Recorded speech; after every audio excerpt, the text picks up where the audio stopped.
감사합니다. 하나님 말씀 우리 신명기 23장 15절 16절 두 절만 보겠습니다.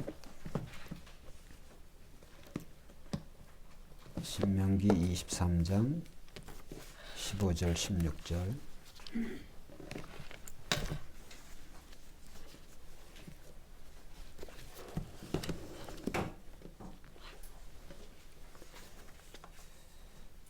말씀이 짧으니까요. 우리 두 번 우리 같이 합독합니다. 같이 시작.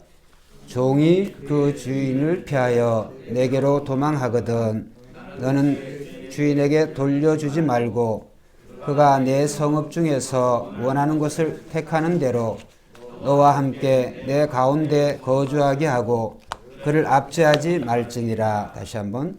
종이 그 주인 피하여 내게로 도망하거든 너는 그 주인에게 돌려주지 말고 그가 내 성읍 중에서 원하는 것을 택하여 너와 함께 내 가운데 거주하게 하고 그를 압제하지 말지니라. 아멘. 예, 우리가 부활절을 지나고 이제 다시 우리가 강의 순서인 이 신명기 23장 본문으로 다시 돌아왔습니다. 오늘 본문의 말씀은 두 절이지만 굉장히 중요한 그런 의미를 담고 있습니다. 그래서 오늘 이 본문을 중심으로 해서 저는 한번 따라하겠습니다. 누가 우리의 이웃인가? 예, 누가 우리의 이웃인가라고 하는 그런 주제로 말씀을 드리려고 합니다.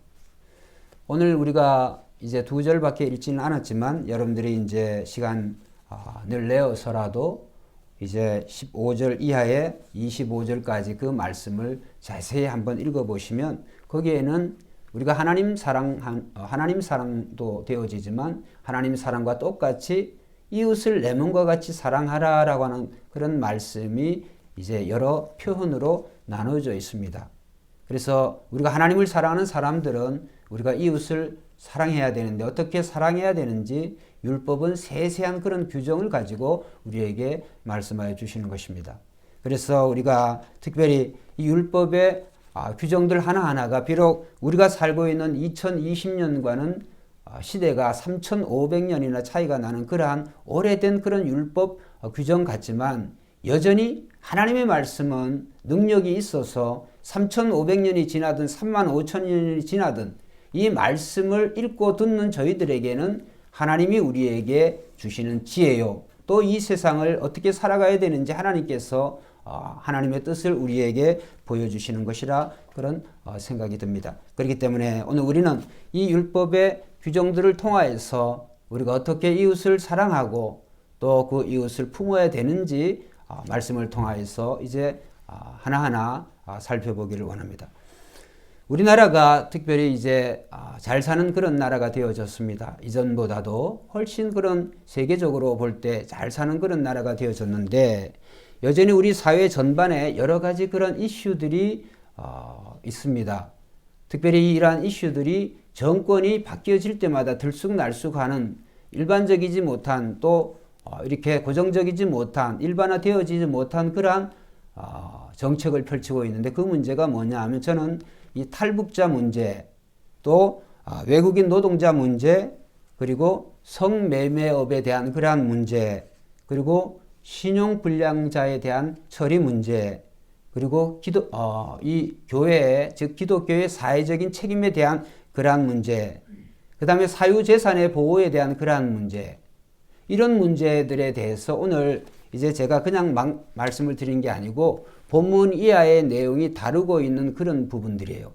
굉장히 큰 주제이기도 하고 굉장히 우리가 이 말씀을 또 이러한 율법의 규정들을 한번 이 시대에 우리가 생각하고 있는 그런 문제들과 접목시켜서 우리가 생각해 볼 때 하나님의 말씀은 참 지금으로부터 오래된 그러한 말씀 같지만 그 구약 성경이 구약의 율법이 오늘도 여전하게 강력하게 우리에게 영향력을 행사하고 있고 우리에게 그 말씀이 우리로 하여금 그렇게 살아가라고 우리에게 가르쳐 주시는 줄로 믿습니다. 그래서 오늘 말씀을 통하여서 우리는 이제 먼저 15, 16절에 나오는 그 말씀을 먼저 이해를 해보면 간단합니다. 그 종이 주인에게서 이제 도망쳐 나옵니다. 도망쳐 이제 우리에게로 오는데 너는 그의 주인에게 돌려주지 말고, 그 다음에 16절에 보면 그가 내 성읍 중에서 원하는 곳을 택하여 너와 함께 너의 가운데 거주하게 하고 그를 압제하지 말지니라. 여러분 어떻게 생각을 하세요? 마땅히 그 도망쳐 나온 그 그 종을 주인에게 돌려주든지 아니면 그 종을 잡아다가 이제 벌을 주든지 그렇게 해야 되는데, 이것이 지금 3500년 후에 오늘날 우리가 이러한 일이 일어난다고 할지라도 오늘 본문의 말씀처럼 우리가 만약에 시행을 한다고 한다면 여러 가지 그러한 이제 문제나 상황에 굉장히 시끄러운 그런 이슈가 되어질 수가 있어요. 그런데 오늘 말씀에 보면 하나님께서 뭐라고 말씀하시고, 하나님께서 이제 도망쳐 나온 그 종에 대해서 종이나 노예에 대해서 어떻게 하라 그러냐 하면 돌려주지 말고 도망쳐 나온 그곳에서 안전하게 살 수 있도록 그렇게 거주지뿐만이 아니라 편안하게 살 수 있도록 또 압제하지 말고 핍박하지 말고 거기에 잘 살게 하라는 거예요.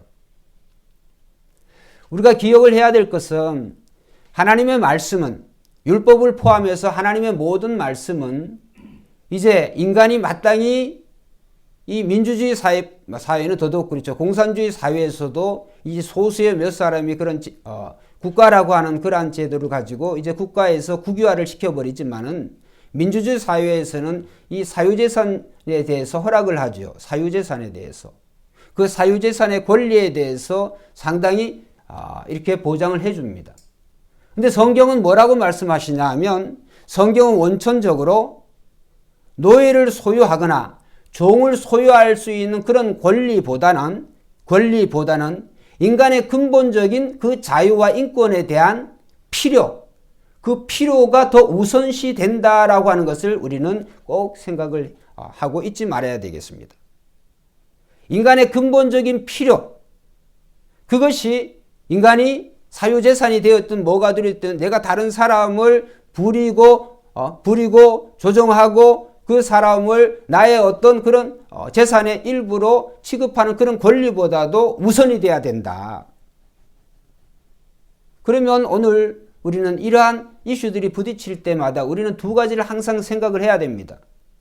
먼저 성경은 뭐라고 말씀하셨는가? 영어로 What the Bible say. 그 다음에 두 번째로 예수님이 뭐라고 말씀하셨나? What does Jesus say?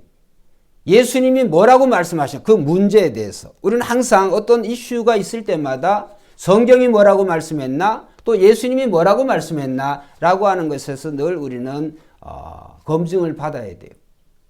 오늘 성경은 뭐라고 말씀합니까? 오늘 우리의 이 시대가 우리가 종이나 노예에 대해서 우리가 취급하고 있는 그러한 법보다는 하나님의 말씀이 다르게 말씀한다고 할지라도 예수 믿는 저와 여러분들은 세상 법에도 우리가 순종을 하지만은 특별히 하나님의 법에, 하나님의 말씀에 먼저 우리는 순종해야 될 줄로 믿습니다. 다시 말씀드립니다. 인간이 마땅히 누려야 될 것 같은 그런 권리보다는 인간의 가장 근본적인 그런 필요를 우선시하는 우리의 삶이 되시기를 주의 이름으로 축원드립니다. 내가 이것을 마땅히 나의 사유재산으로 내가 마땅히 취할 수 있는, 내가 보호받을 그런 권리가 있지만은 그 권리에 우선시 되어지는 것이 인간의 근본적인 필요. 그게 뭘까요? 자유와 생명이라고 하는 것이죠. 자유와 생명. 이 노예가, 이 종이 왜 도망쳐 나왔겠어요? 여러 가지 이유가 있겠죠. 죄악의 경우에는 잘못을 범하고 그 주인에게 해를 범하고 해코지 일을 하고 해코지 하다가 도망쳐 나올 수도 있고, 살인이나 강도나 이러한 일을 했을 수도 있고, 이유는 여러 가지 있습니다. 그러나 근본적인 것은 그 종이, 노예가 주인과의 좋은 관계에 있지 못했다.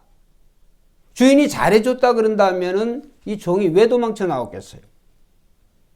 그러니까 이 종이 도망쳐 나오는 이유는 그의 생명을 보존하기 위해서 또 자유를 위해서 그가 도망쳐 나온 거예요. 그래서 하나님께서는 그래서 우리가 그 주인의 입장보다는 주인은 가진 자예요. 주인의 입장보다는 그 도망쳐 나온 종의 입장, 노예의 입장, 가난한 자의 입장은 성경은 언제나 가난한 자의 편을, 약자의 편을 주님은 들어주세요. 왜냐하면 부자는 가지고 있는 그의 부로 말미암아 충분히 살아갈 수가 있지만 종 하나 있어도 없어도 그만이지만은 그 종이나 노예는 자기 자신 하나밖에 없어요. 주인이 자기를 지켜주지 않으면 자기 자신의 그런 자유와 생명에 대해서 그것을 개런티할 수가 보장할 수가 없는 거예요. 그렇기 때문에 종은 도망쳐 나올 수밖에 없는 것이죠. 여러분 오늘 우리는 이 말씀을 생각을 해보면서 성경은 뭐라고 말씀하나 말씀했죠. 구약 성경은 그렇게 말씀하세요. 그러면 신약은 뭐라고 말씀할까? 우리가 사도 바울이 이 빌레몬서라고 하는 빌레몬에게 개인 그런 서신을 보냅니다. 빌레몬에게. 보낼 때 빌레몬에게 오네시모에 대한 그런 이야기를 합니다.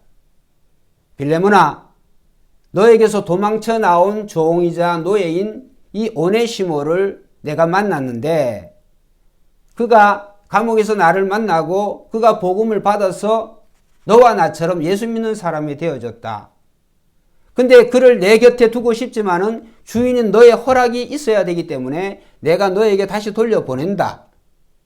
그러니까 빌레몬아, 이전에는 너에게 해를 끼치는 참 무익한 그런 종이라고 한다면은 이제는 종과 같이 대우지 말고 종 이상 한번 따라합시다. 형제같이 대하라. 종으로 대하지 말고 형제같이 대하라는 거예요. 그게 사도 바울을 통하여서 신약 성경이 우리에게 들려주시는 말씀이에요. 또 갈라디아서 3장 3절에 보면 이런 말씀이 있습니다. 너희는 유대인이나 헬라인이나 종이나 자유인이나 남자나 여자나 다 그리스도 안에서 하나이니라. 여러분 오늘 신명기 23장 15절 16절의 이 본문은 이 갈라디아 3장 3절에 예수 그리스도 안에서 남자나 여자나 종이나 자유인이나 헬라인이나 이방이나 모두가 다 하나라고 하는 이 말씀이 선포되기 이전까지 구약에도 여전히 구약과 신약은 똑같은 그러한 의미로 하나님께서 우리에게 들려주시고 이 말씀을 우리에게 들려주시고 또 우리로 하여금 그렇게 순종하기를 바라세요. 여러분 오늘 우리가 이제 한번 그러면 도망쳐 나온 종이 목사님 이 시대 어디 있습니까? 그렇습니다. 지금 이 시대에 도망쳐 나온 종이나 노예가 어디 있겠나 라고 생각해 볼 때 첫째 우리는 탈북자를 한번 생각해 볼 수가 있어요.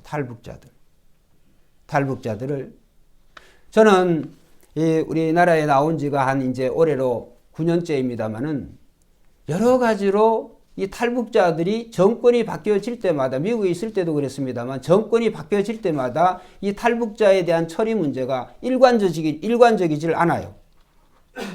이 김대중 정권 또 노무현 정권은 이제 아무래도 남북의 그런 평화의 무드로 가려고 하니까 이 탈북자 문제에 대해서 그 다음에 또 그 이후에 이명박 정권이나 또 그 이후에 그런 정권들에 보면은 또 박근혜 정권이나 이런 거 탈북자 문제에 대한 그 접근이 다릅니다.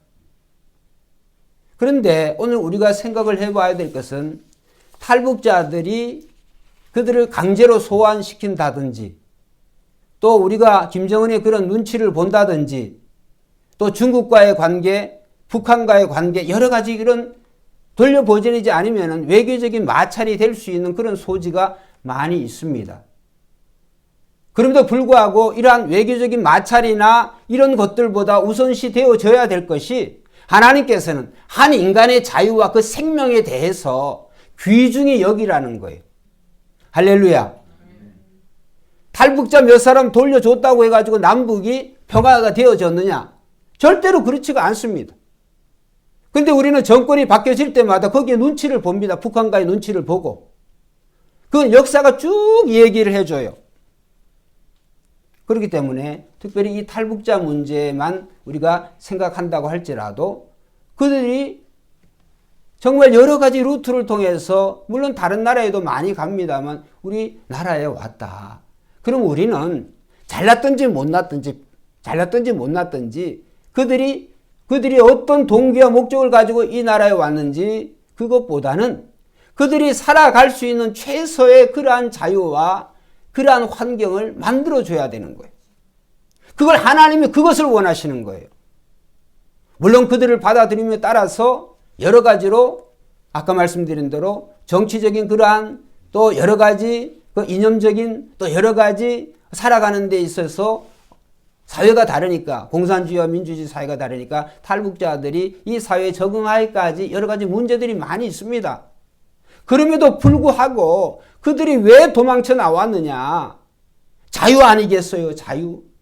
그것은 자유가 없으니까 인간의 근본적인 그런 자유가 보장이 되어지지가 않으니까 최소의 그런 자유와 그 다음에 생명을 보존하고자 도망쳐 나왔다 라고 한다면 그 뒤에 어떤 동기를 가지고 왔는지 그러한 것들보다는 이미 나온 그 결과에 대해서 마땅히 우리는 그들에게 그들의 생명과 그들의 자유와 인권에 대해서 보존을 해줘야 돼. 그러나 정권이 바뀌어질 때마다 그렇지 않습니다. 그들 문제에 대해서 정부가 침묵을 하거나 또 회피를 하거나 이러한 것들은 부끄러운 일이에요. 그렇기 때문에 오늘 우리는 이 성경이 분명히 말씀하잖아요. 성경이 뭐라고 말씀하시냐? 당연히 탈북자 문제에 대해서 북한에서 왔으니까 북한의 입장에서는 돌려받을 그런 권리가 있는 것 같아요. 또 우리 정부에서는 마땅히 돌려줘야 될 그런 권리가 있는 것 같지만은 그렇게 짐승도 아니고 짐승들은 국경 없이 왔다리 갔다리 합니다. 남북의 그 DMZ를 왔다리 갔다리 하는데 사람은 못 왔다리 갔다리. 오고 갈 수 있는 게 쉬운 게 아닙니다. 생명을 걸고 이 자유 대한민국에 왔다고 한다면 마땅히 그들의 최소의 그러한 자유와 그들에 대해서 생계를 보존해주고 그 다음에 핍박하지 말고 압제하지 말라. 왜? 구약의 말씀이 그러하니까. 신약의 말씀도 그렇다는 거예요. 예수 믿는 저와 여러분들은 주인과 종의 관계를 마땅히 파괴해야 될 줄로 믿습니다. 주인과 종의 관계가 파괴가 되어져야 돼요. 이게 그렇게 오래 안 되어졌습니다. 미국 같은 문제는 이 문제가 남북 전쟁이 일어났어요. 남쪽의 사람들은 노예를 부리기를 원해요. 더 많이 아프리카를 비롯해서 제3국에 더 많은 노예를 잡아와가지고 자기네들이 노예들이 있어야 농장에 일을 시켜먹고 자기의 재산을 넓힐 수가 있으니까. 근데 북쪽의 사람들은 에이브라함 링컨 대통령을 비롯해서 물론 다릅니다. 생각이. 북쪽의 사람도 하나님의 말씀을 최소한 사람이 사람을 부릴 수 없고 사람이 사람을 소유할 수가 없다. 그래서 북쪽은 물론 그것이 정치적인 사람들을 그런 보면 그 정치적인 어떤 그러한 것이었다라고 판단할지 모르지만 저는 성경적으로 볼 때 정말 미국의 16대 대통령 에이브라함 링컨 대통령은 정말 하나님이 기뻐하시는 그런 일을 했다. 왜? 하나님의 말씀을 하나님이신 그 권위를 가지고 실천하는 거거든요. 사실은 전쟁의 여러 가지 비용이나 준비해 보면 북군은 이길 수가 없었어요. 역사를 여러분 읽어보시면 압니다. 그런데 하나님께서는 하나님의 마음이 합하고 하나님의 말씀대로 살려고 하는 링컨 대통령을 통해서 북군이 이길 수 있도록 하나님이 하신 줄로 믿습니다. 결과가 어떻게 되어졌습니까? 북군이 승리로 끝나고 지금의 오늘날에 이 미국이 있는 것은 지금은 이제 종이나 노예나 부릴 수가 없죠. 그렇기 때문에 오늘 우리는 이 정말 누가 누구의 소유가 되어진다고 하는 거, 그 소유에서 도망쳐 나오기 위해서 그 왜 나왔느냐? 자유와 생명 아니겠어요? 이것을 우리는 잊지 말아서 특별히 탈북자 문제에 대해서 우리가 이 정부가 바른 그러한 판단을 하고 최소한 그런 어떤 벌어지는 외교적인 마찰보다도 그들의 인권을 존중해주고 그들을 잘 대접해줄 때 한번 따라합시다. 하나님의 때 반드시 보상해 주신다. 그 다음에 두 번째로 우리가 이제 외국인 노동자들에 대해서 한번 생각해 볼 수 있어요. 외국인 노동자들의 생명이 위협해가지고 우리나라에 온 게 아니에요. 외국인 노동자 잘 사는 사람들 여기 왜 오겠습니까? 우리나라보다 잘 사는 그런 외국 사람들이. 물론 몇몇의 경우를 제외하고. 대부분이 다 가난하기 때문에 인간의 그 생계를 보존하기가 어렵기 때문에 가장의 대표가 오든지 그 가족의 그 구성원 중에 일할 수 있는 사람이 오는 거 아니겠습니까? 그런데 그들이 합법적인 신분을 가지고 오면 얼마나 좋겠어요. 그건 결과론적인 거예요. 합법적이든 불합법적이든 이미 온 결과에 대해서 우리는 그들을 불체자라고 해가지고 임금을 안 주거나 그 다음에 불이익을 주거나 이러한 일들이 사회에 일어나고 있다고 하는 것을 생각해 볼 때 그건 하나님이 전혀 기뻐하시지 않는다. 여러분, 우리는 탈북자 문제나 그 다음에 외국인 노동자 문제들도 똑같이 다뤄야 돼요. 우리 나라에 왔다고 한다면 우리는 그들의 정말 최소의 그런 생계뿐만이 아니라 그들이 벌어서 그들이 수고로 벌은 그런 임금들을 자기 나라로 정말 보내줄 수 있도록 우리는 아낌없이 그 일한 싹쓸 그 결과를 마땅히 주는 것이 당연한 거죠. 그런데 우리가 이제 여러 가지 뉴스에 다루는 걸 보면 많은 사람들이 그러지를 못해요. 많은 사업주들이 그러지를 못합니다. 하나님은 그걸 기뻐하지 않습니다. 하나님이 극렬히 싫어하십니다. 우리가 하나님 말씀을 보면 성경 출애굽기 22장 2절 21절에 보면 너는 이방 나그네를 압제하지 말라. 너희도 애굽 땅에서 나그네였음이라. 이방인을 압제하거나 핍박하지 말라. 왜? 너희도 400년 동안 애굽에서 나그네였어. 그 다음에 출애굽기 23장 9절에 보면 너는 이방 나그네를 압제하지 말라. 너희가 애굽 땅에서 나그네 되었었은즉 한번 따라합시다. 나그네의 사정을 아느니라. 너희도 400년 동안 애굽에서 종사를 했어. 노예 생활을 했어. 나그네가 나그네의 사정을 알 거 아니냐? 그러니까 너희 중에 있는 그런 외국인에 대해서 이방인에 대해서 압제하지 말라. 핍박하지 말라. 성경은 그렇게 말씀하고 있어요. 그러면 우리가 이러한 문제에 대해서 성경이 뭐라고 말씀하냐에 대해서는 성경의 그 참고 구절을 밤새도록 된다고 할지라도 성경은 다 말씀하고 있기 때문에 한도 끝도 없어요. 그러면 예수님은 이 문제에 대해서 뭐라고 말씀하시냐? What does Jesus say? 예수님이 이러한 인권 문제에 대해서 탈북자 문제나 또 외국인 노동자나 이런 문제에 대해서 예수님이 뭐라고 말씀하시나? 직접적인 문제가 있죠. 직접적인 예수님이 언급을 하셨죠. 어떤 율법사가 예수님을 시험하기 위한 목적으로 예수님을 찾아왔습니다. 예수님, 내가 어떻게 하면 영생을 얻을 수가 있겠습니까? 예수님 말씀하셨습니다. 성경은 율법은 뭐라고 말했느냐? 그러니까 율법학자니까 당연히 잘 알죠. 하나님을 사랑하고 내 이웃을 내 몸과 같이 사랑하라 하였나이다. 너도 그와 같이 네가 지금 알고 있는 그것대로 그와 같이 행하라. 이렇게 예수님이 말씀하셨어요. 그런데 율법학자가 물러서지 아니하고 한번 따라합시다. 내 이웃이 누구니까? 하나님을 사랑하고 내 이웃을 내 몸과 같이 사랑하라 그랬는데 거기서 물러서지 아니하고 율법학자가 정말 궁금해서 물었는지 안 그러면 예수님을 또 위험에 빠뜨리게 하기 위해서 그랬는지 예수님, 라비어, 내 이웃이 누굽니까? 이렇게 물었어요. 그때 예수님께서 우리가 잘 알고 있는 유명한 그러한 비유를 말씀하셨습니다. 소위 선한 사마리아인의 그런 비유. 한 사람이 예루살렘에서 여리고로 내려가고 있었다. 그런데 그 사람이 강도를 만나가지고 죽어가고 있었다. 죽어가고 있는 그 사람에게 첫째 제사장이 나타났어. 근데 제사장이 죽어가고 있는 사람을 돌보지 아니하고 피하여서 갔어. 두 번째로 레위인이 왔어. 그 레위인도 그 죽어가고 있는 강도 만나서 정말 도움이 필요한 사람인데 그냥 못 본 척하고 지나갔어. 그런데 세 번째로 사마리아 사람이 왔어.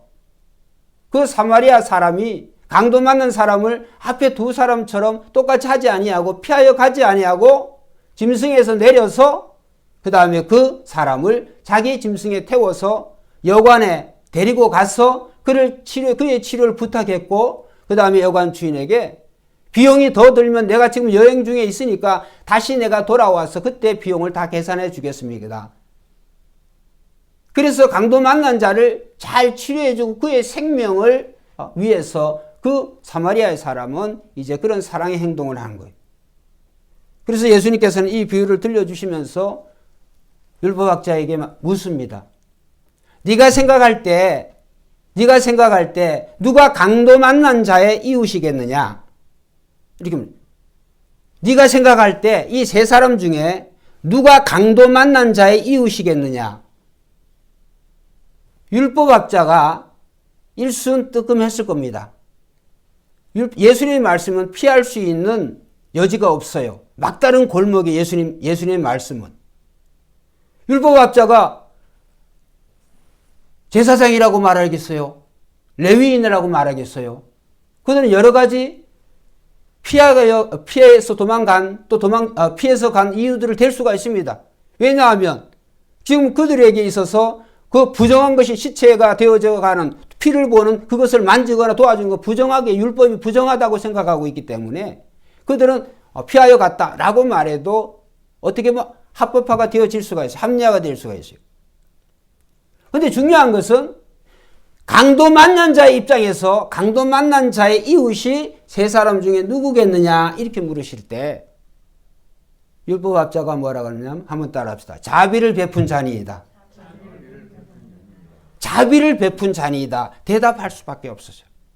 강도 만난 자의 이웃이 그 사람이 사마리아인이든 유대인이든 미국 사람들 한국 사람이든 그게 중요한 게 아닙니다.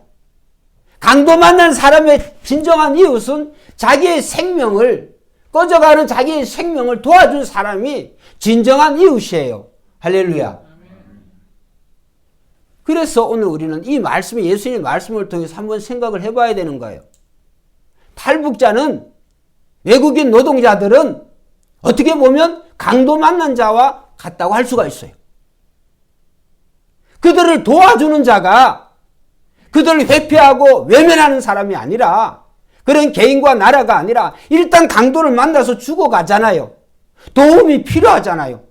거기에 무슨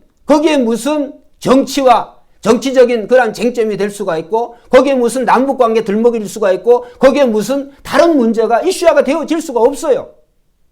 죽어가고 있는 사람을 마땅히 돌봐주라고 하는 것이 왜? 하나님의 형상과 모습으로 하나님이 사람을 만드셨기 때문에 오늘 마땅히 정말 죽어가고 있고 돌봄이 필요하고 가난한 사람들에게 우리는 마땅히 도와줘야 될 줄로 믿습니다.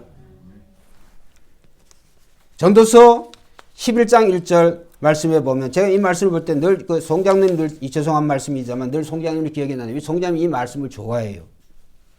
거기에 보면 이런 말씀이 나옵니다. 내 식물을 물 위에 던지라. 그러면 여러 날 후에 도로 건지리니. 아니 자기가 먹는 식물을 물에 왜 던지는 그런 허비를 그런 바보 같은 일을 왜 하라는 거예요. 물은 세상을 상징하는 거예요.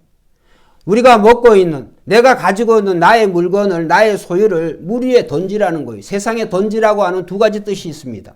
첫째 한번 따라합시다. 인색함 없이 따라해보세요. 인색함 없이 너그럽게 던져주라. 던지라고 하는 말은 여러 가지 뜻인데 그 중에 대표적인 두 가지만 보면 인색하지 말고 너그러운 마음으로 던져주라. 너그러운 마음으로 도와주라. 이런 말씀. 그 다음에 두 번째 뜻은 일단 한 번 줬으면 한번 따라합시다. 잊어버려라. 일단 한 번 도와줬어? 그럼 잊어버려. 받으려고 생각하지 마. 그냥 잊어버려. 그게 하나님이 원하시는 거예요. 구약만 말씀합니까? 신약은 뭐라고 말씀합니까? 예수님은 뭐라고 말씀합니까? 예수님은 정말 우리 강신장님 기도했습니다만 오늘 죄와 밥 먹고 살아가고 있는 허물과 죄로 살아갈 수 있는 정말 자기 자신에게는 넓지만 우리 자신에게는 인색하게 살아가고 있는 우리들에게 예수님께서는 물 한 방울 피 한 방울 아끼지 아니하시고 자신의 생명까지 아낌없이 우리에게 주신 줄로 믿습니다. 뭘 아끼고 뭘 거기에 생각할 게 뭐가 있어요? 예수님이 우리의 생명을 십자가에서 예수님이 구원해 주시기 위해서 여러분 오늘 우리가 잘 살고 있든지 가난한 사람이든지 부자든 또 아니면 어떤 사람 예수님이 그런 거 신경 썼겠어요? 예수님의 눈에는 그들의 생명이 중요한 거예요. 하나님을 떠난 그들의 결과를 주님이 아시기 때문에 주님은 그들의 생명을 귀중히 보시고 자기의 생명으로 그들의 생명을 우리의 생명을 바꾼 줄로 믿습니다. 그래서 우리는 탈북자가 되었든지 외국인 노동자가 되었든지 누가 되었든지 누가 우리의 이웃이냐 누가 우리의 이웃이냐 나의 입장에서 내가 누구의 이웃이냐를 생각하지 말고 가난한 사람 고통을 당하는 사람 강도를 만난 사람 그 사람의 입장에서 우리는 도와줄 때 우리는 그의 진정한 이웃이 되는 줄로 믿습니다. 북한은 탈북자들을 소유할 수 있는 권리가 없어요. 인간이 인간을 소유할 수 있는 권리가 없습니다. 모든 인간이 다 하나님을 믿으나 안 믿으나 하나님의 자녀인 줄로 믿습니다. 하나님의 자녀, 하나님의 형상과 모습으로 만들어졌기 때문에 우리는 마땅히 우리는 누가 누구를 종으로 부릴 수가 없고 우리가 서로 내 이웃을 내 몸과 같이 자신의 몸과 같이 사랑해야 되는 사랑의 대상인 줄로 믿습니다. 그래서 오늘 이 말씀을 통하여서 오늘 우리는 정말 예수님께서 선한 사마리아인의 그런 비유를 통하여서 오늘 우리에게 들려주시는 말씀. 여러분 사마리아가 어떤 곳입니까? 이제 다윗 이후에 그 다음에 솔로몬이 하도 하나님의 마음을 처음에는 기쁘시게 하다가 나중에는 아주 우상을 극렬하게 숭배하니까 또 많은 외국의 공주들하고 그러한 정략적인 결혼을 해가지고 하나님 기뻐하시는 게 아니에요. 그 이후에 솔로몬 이후에 여로보암과 르호보암의 남북이 분단되는 상황이 되어졌습니다. 결국은 두 나라가 밑에 남쪽은 바벨론에 의해서 BC 586년에 그 다음에 북쪽 이스라엘 북왕국은 BC 722년에 아수르 또는 아시리아에 의해서 멸망을 당했습니다. BC니까 이 북왕국이 먼저 멸망을 당했죠. 그런데 북왕국이 이제 그 북왕국 이스라엘을 멸망시켜 놓고 한 정책이 있는데 뭐냐 하면 바벨론뿐만이 아니라 아수르가 그때 당시에 굉장히 바벨론보다 더 세였습니다. 바벨론이 아주 장대해지기 전에 바벨론, 애굽 여러 나라에 이 아수르가 정복한 그 나라의 나라의 사람들을 수도 사마리아를 비롯해서 북왕국 북이스라엘에 거기에 사람들을 데리고 온 거예요. 이스라엘 사람들은 또 일부는 또 잡아가고 그래서 이 북쪽 나라는 특별히 이 사마리아 수도에는 외국인들이 거기에 거주하면서 한두 사람이 건 게 아니라 여러 다른 많은 인종들을 거기에다가 갖다가 심은 거예요. 왜 그랬을까? 독립하지 못하게 하려고. 정체성을 없애버리려고. 그런 머리를 쓴 거예요. 그런데 이제 남쪽 입장에서 볼 때 남쪽에도 결국은 바벨론에 의해서 멸망을 당했습니다만 이제 포로에서 바벨론 70년 포로에서 돌아오게 되잖아요. 그 이후로 남쪽 이 유다의 사람들은 북쪽에 있는 북왕국에 특별히 사마리아를 한번 따라합시다. 개처럼 취급했다. 저것들은 개야. 전 정통 유대인들이 아니야. 우리 후손, 우리의 형제가 아니야. 이렇게 하면서 저걸 개처럼 취급해. 왜? 혼혈족이니까. 그런데 신기하죠.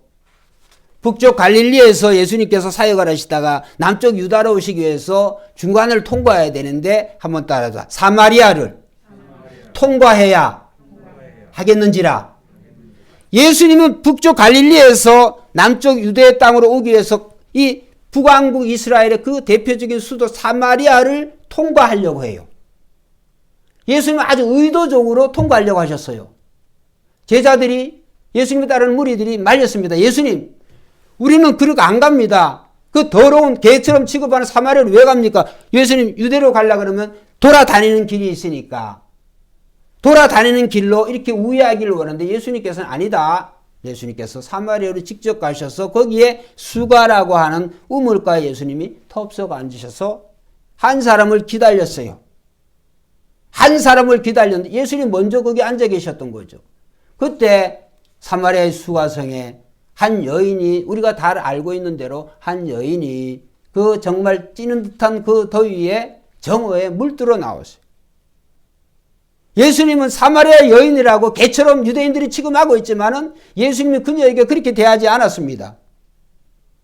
예수님은 그녀를 통하여서 그녀가 예수 그리스도임을, 메시아임을 깨닫게 하시고, 그 깨달은 그녀는 사마리아로 돌아가서 자기 동네로 돌아가서 내가 메시아를 만났다, 내가 그리스도를 만났다. 여러분, 그 이후에 그녀의 삶이 완전히 달라진 줄로 믿습니다. 그리고 예수님은 다시 유대로 간 게 아니라 다시 예수님은 위로 가셨어요. 그러니까 예수님은 의도적으로 사마리아의 그 여인을 만나 주시려고 오셨어요. 자, 이런 것을 오늘 우리의 우리의 탈북자 문제나 또 외국인 노동자 문제에 보면,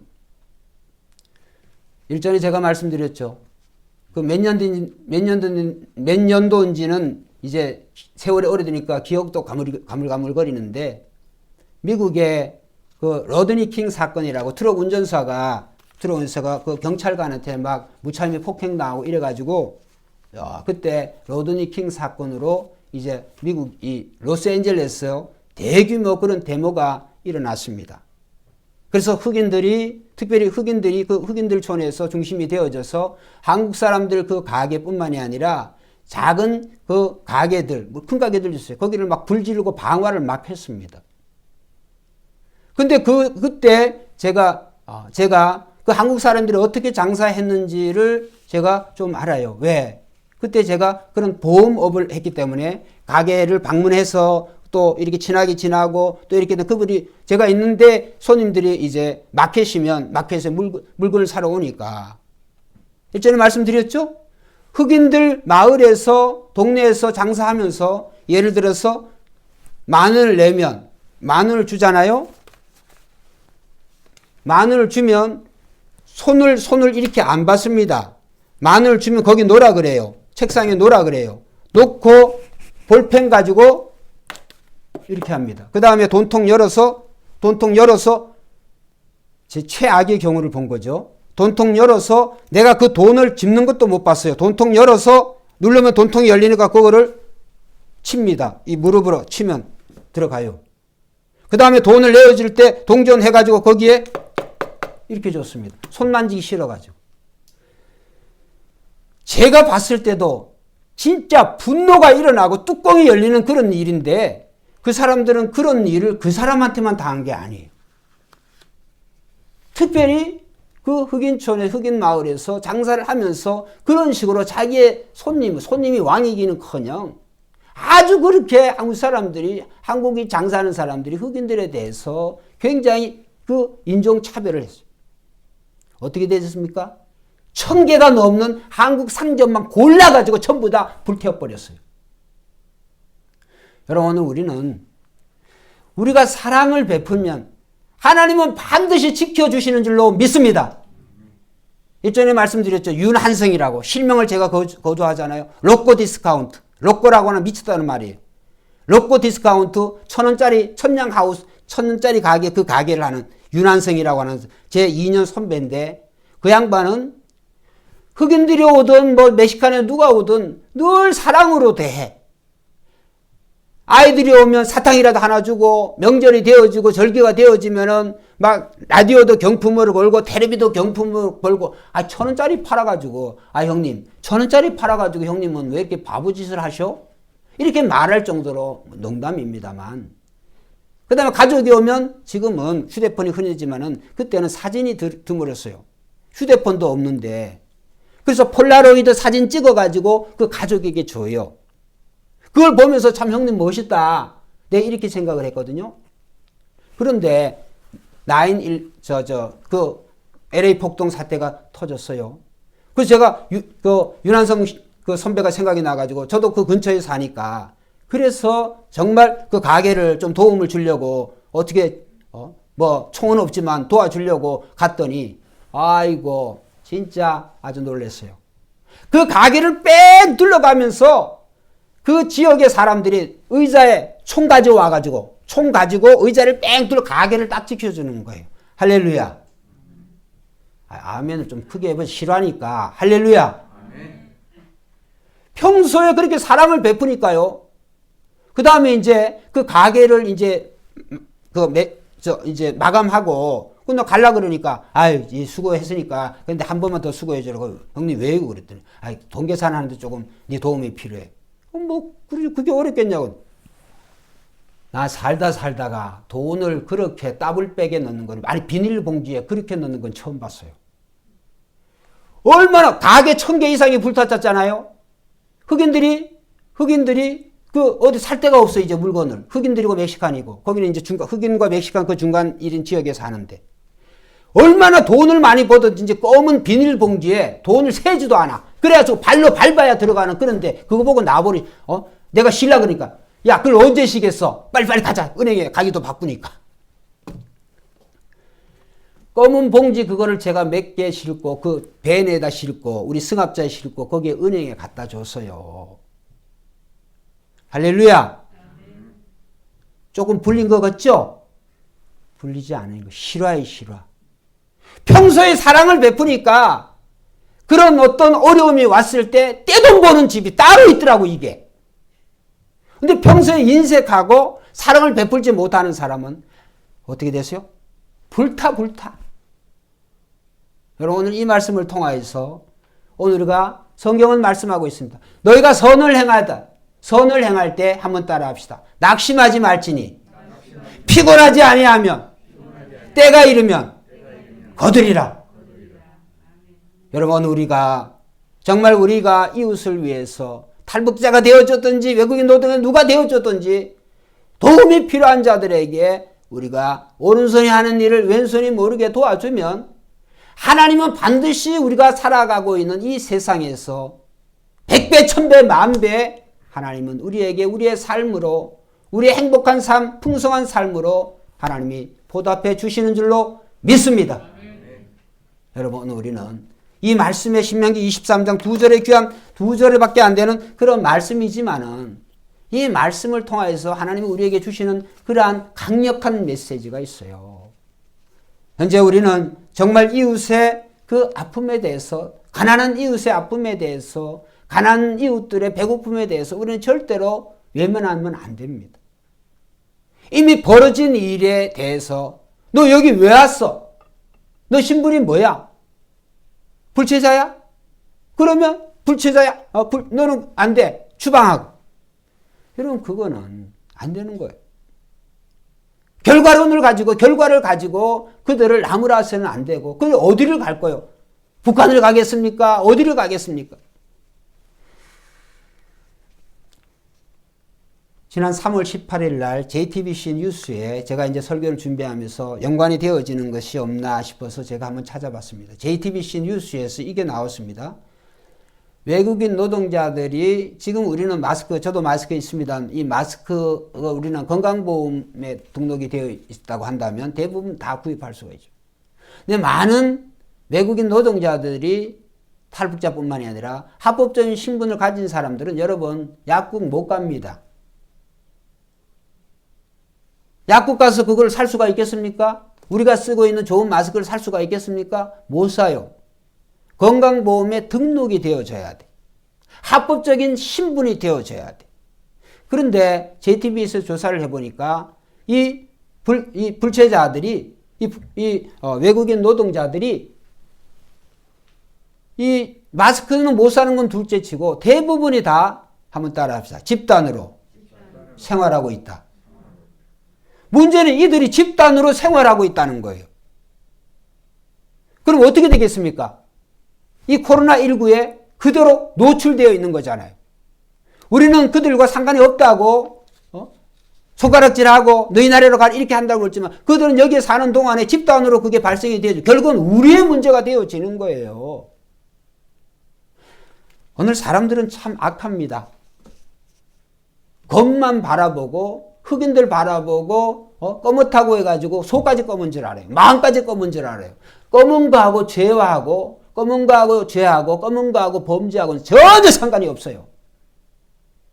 오히려 인종차별적인 내용에 대해서 더 말씀드리기가 거한데 여러분, 우리는 그러면 안 됩니다. 색깔과 무늬가 많이 배우고 못 배웠던 이걸 가지고 인류의 평화가 하나님이 기뻐하시는 나라와 사람이 되는 게 아니에요. 것보다 더 중요한 것은 속이 중요한 줄로 믿습니다. 속보다도 더 중요한 인간의 마음이 중요해요. 교육을 발전시키고 과학을 발전시키고 여러 가지 이런 사회 그런 법을 강력하게 하면 유토피아가 건설될 것 같습니까? 그거는 절대로 그런 나라는 그런 시기는 안 옵니다. 아무리 스웨덴 아니라 덴마크 할아버지라 할지라도 절대로 인간의 마음이 이 근본적인 이 죄로 얼룩진 마음, 이 죄로 밥 먹고 살아가는 이 마음이 변화되기 전에는, 즉 예수 그리스도를 만나기 전에는 절대로 천국이 이루어질 수가 없습니다. 할렐루야. 그래서 천국은 죄가 없는 곳이에요. 오늘 우리는 그래서 너희가 이 마음을 품으라 곧 그리스도 예수의 마음이니, 예수 그리스도의 마음을 품어야 오늘은 세상이 달라질 줄로 믿습니다. 믿지 않는 자들은 이 교회에 대해서, 예수 믿는 사람들에 대해서 정죄하고 손가락질하고 저것들이 집단으로 모여가지고 이 코로나의 사태의 주범인 것처럼 막 몰아가지만은 그것이 아니죠. 우리가 더 정직합니다. 더 진실하게 살아가려고 합니다. 왜? 기독교인이 기독교인의 마음을 모른다고 한다면 어떻게 되겠어요? 우리는 나를 믿는 게 아니라 예수를 믿는 사람인 줄로 믿습니다. 때로는 우리가 예수님처럼 못 살 때가 삶의 대부분이지만 그럼에도 불구하고 우리는 마음 한쪽에서는 내가 죄를 지을 때마다 내가 죄를 짓지 말아야지, 내가 어떻게든 예수 그리스도를 본받아야지, 믿음의 선조들 좀 살아야지, 그런 강력한 욕구가 우리의 마음속에서 불뚝불뚝 솟아나와요. 죄를 지을 때마다 죄책감이 들어요. 회개해야 되겠다는 마음이 들어요. 예수 안 믿는 사람들이 그런 마음이 있겠습니까? 물론 죄책감이 갈지 모르겠어요. 그런데 그러한 회개, 그런 죄책감은 한번 따라합시다. 구원에 이르는 회개가 아니다. 구원에 이르는 회개는 뭐냐 하면 내 잘못을 시인하고 고백하고 안 하는 정도가 아니라 예수 그리스도가 나의 주로 인생이 바뀌어져야 돼. 할렐루야. 예수 그리스도가 나의 인생의 주인이자 나의 메시아로 나의 구원자로 확실하게 바뀌어져야 돼. 그러면 어떻게 될까? 삶을 살아가는 방식이 달라집니다. 때로는 믿지 않는 사람들처럼 생활을 한다 할지라도 우리는 예수님의 시각으로 보거든요. 예수님이 뭐라고 말씀하셨는가? 성경은 뭐라고 말씀하셨는가? 예수 믿는 사람들은 그것을 알기 때문에 믿지 않는 사람들보다 저는 더 정직하고 더 진실하게 살아가고 있다고 저는 확신합니다. 왜? 오늘 우리는 예수 믿는 사람들 이 세상을 영원한 곳으로 생각하지 않습니다. 저와 여러분들의 우리가 살아야 될 영원한 그런 고향, 영원한 본향은 천국인 줄로 믿습니다. 왜? 예수님이 그곳에서 오셨으니까. 천국의 생명인 성령 하나님을 우리에게 주셨기 때문에 우리는 반드시 천국으로 가게 될 줄로 믿습니다. 하나님의 생명을, 하나님의 능력을 받은 우리들은 믿지 않는 사람들처럼 살아서는 안 돼요. 세상 사람들은 자기의 욕심을 따라서, 자기의 취향을 따라서, 자기의 기질을 따라서 살아가지만 하나님 믿는 우리는 그런 거 버려야 돼요. 누구든지 나를 따라오거든 자기 자신을 부인하라고 그랬어요. 예수님보다 더 사랑하고 예수님보다도 더 내가 투자하고 시간 투자하거나 열정을 쏟는 그것이 있다고, 그거는 우상이에요. 버려야 됩니다. 그거는. 예수님 말씀하셨죠. 너희 중에 아비나 어미를 나보다 더 사랑하는 자는 형제나 자식이나 누구든지 나보다 더 사랑하는 자 내게 합당치 않다고 그랬어요. 왜 그랬을까요? 예수님을 사랑하는 그 마음이 우선적이 되어질 때 참다운 부부의 사랑, 참다운 부모와 자녀 간의 사랑, 참다운 형제 간의 사랑이 되는 줄로 믿습니다. 우선순위가 바뀌어지면 안 돼. 우리의 삶에 두 주인은 있을 수가 없어요. 세상이냐 하나님이냐 택함이 있어요. 오직 그리스도를 택하고 오직 예수 그리스도를 택하고 오직 천국을 택할 때 오늘은 우리의 삶에 우리가 구하지 않은 것까지라도 하나님이 주시는 줄로 믿습니다. 오늘 이 말씀을 참 준비한 것이 너무 많지만 또 여러 가지 그런 비유들이 많이 있는데 말씀을 참 못 드린 게 안타깝네요. 그럼에도 불구하고 오늘 우리는 정말 가난하고